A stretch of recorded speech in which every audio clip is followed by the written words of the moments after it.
They did it.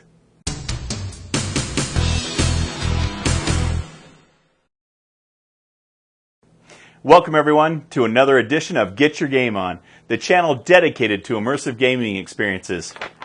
What I have here is my official order confirmation for my new Varjo Aero VR headset.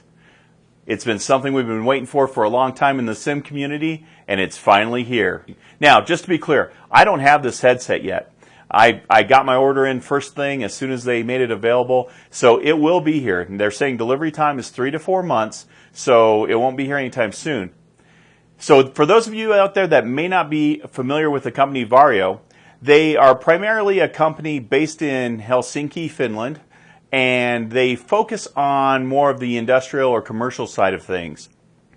So one thing I'm not going to do in this video is go into all the details and specs and everything that makes this new headset what it is.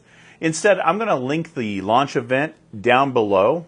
If you guys have a lot of interest in all those details, they did a great job announcing this headset. Take a look at that. So let's talk real quick about how the Varjo Aero came into existence.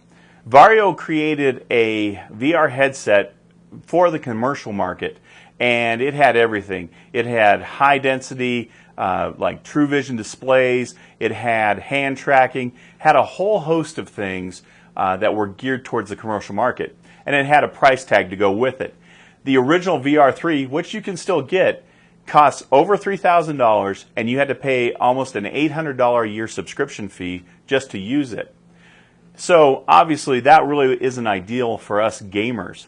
The other problem you had is you couldn't even buy it as a consumer. You had to have a business in order to even buy the VR3 headset. Well, leave it to us gamers.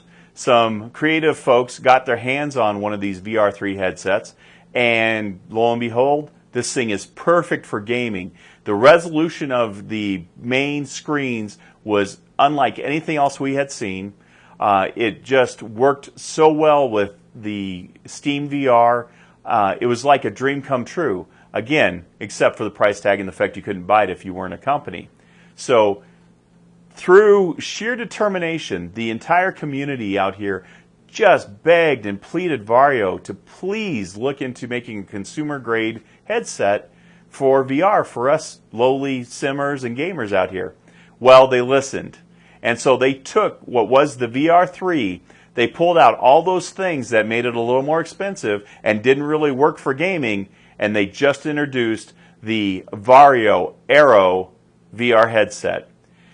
My favorite thing about this is they didn't decide, okay, well, the consumers really want something, so let's get them a little bit lower quality screen. Maybe the lenses aren't as good. Let's cut some corners so we can make profit. No, none of that.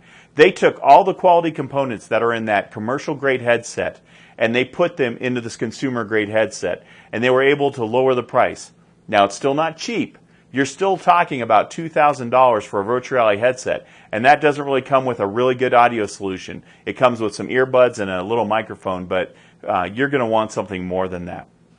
So the reason we're talking about this right now is I want my viewers to have a heads up. If we look historically at any of the VR stuff that's ever come out, all the way to the original Vive that came out, through the Index, even the HP, all of these headsets go on pre-order, and they take forever. And then once they actually start shipping, the orders can be delayed as much as 6 months to a year before you actually get the headset you ordered. It's just the demand of these things out in the marketplace. So if this is something you're thinking about or serious about at all, I wanted to give you all a heads up that you may look at doing a pre-order if you want to get it anytime in the near future.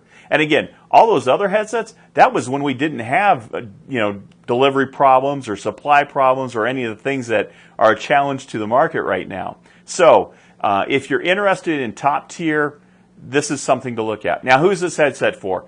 It's for people that absolutely want the best visuals that you can find in a headset. For people that absolutely are looking for the best quality and don't want any compromises. It's not for people that are on a budget or people that are just getting into VR or people that may not need a high resolution. So that's really the marketplace for it. If you're going to do this, I wanted to give you a few heads up. I didn't get one of these headsets. I got no advance notice. I'm a consumer just like you guys are, but I've done a lot of research today. And what it looks like you're going to want to look at doing, again, if you're brand new to VR, the problem is this is just the headset. It doesn't come with any of the other things that you need to make it work. So all of us enthusiasts, we all have our index controllers and our lighthouses that came with the original Vives and indexes. So those all still work. If you don't have any VR, in addition to the headset, you're going to need to get some base stations. You're also going to need a computer that can drive this thing. So important notes to find. If you're thinking about getting one of these and you don't have any of that equipment, you may look at the used market. See if you can pick up an original Vive way back from like 2016. See if somebody's selling those, because those lighthouses, which they use for tracking, and the controllers will still work with this new Varjo Aero VR headset. That'll save you a few dollars. Also, if you're looking at upgrading a video card, it's designed to work with NVIDIA-based cards, and they're saying you can go as low as a 2080. From the specs I've seen, I probably wouldn't recommend anything lower than a 3080. Maybe a 3070, but I would say if you don't at least have a 3070, I don't know that you're going to get the value out of this headset. One of the concerns I have is they're saying the FOV, so the field of view, isn't really anything spectacular. They're saying it's on par with the HP G2. So if you're looking for a headset with a wider field of view, you're still better to go with Pimax. But if your interest is in that crisp clarity of the screen and being able to read gauges in an airplane, then this is a better choice for that. So my other concern is the strap. It looks like it's a really good strap, but it may make it a little difficult because it doesn't flip up. So it may make it difficult to actually put the headset on when you have glasses. I'll figure that out. But those are really my only concerns. And then obviously the price. But I think for what you're getting, and just the fact that they listened to the consumer base and did it right, warrants at least giving this headset a shot. So obviously when I get my headset, I'll do a full review. Hint, hint, you might want to subscribe if you don't want to miss it. Again, delivery time is like 3 to 4 months from now, so who knows when this thing will arrive. And I want to take a quick moment just to say something to the folks at Varjo. Varjo, thank you guys so much for making this headset a reality. It means so much that you listen to the consumer and you're willing to take a chance on this prosumer market that you guys are new to. This is something we've been wanting for so long, and you guys just really came through. I appreciate you not cutting any corners, and I appreciate you guys taking the time to make a quality product.